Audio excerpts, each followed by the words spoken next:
Good morning friends, কেমন আছো সবাই? আশা করি সবাই খুব ভালো আছো, আমিও ভালো আছি।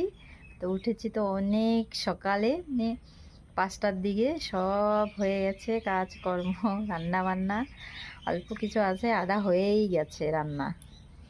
আর এখন বসেছি একটু চা মুড়ি নিয়ে আর ধনেপাতার চপ। চলো তোমাদের সঙ্গে শেয়ার করি। মা আর আমি খাবো দুজনে। ওই দেখো, চা মুড়ি ধনেপাতার চপ নিয়ে বসে গেছি। এটা খেয়ে তারপরে আরেকটু রান্না আছে, ওই যে কচু শাক কালকে রান্না করেছিলাম, ভীষণ ভালো লেগেছিল কচু শাকটা।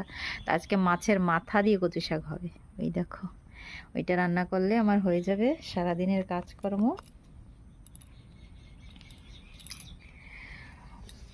তো তোমরা কি করছো? তোমাদের কি চা খাওয়া হয়ে গেছে? কমেন্ট করে জানাবে কিন্তু।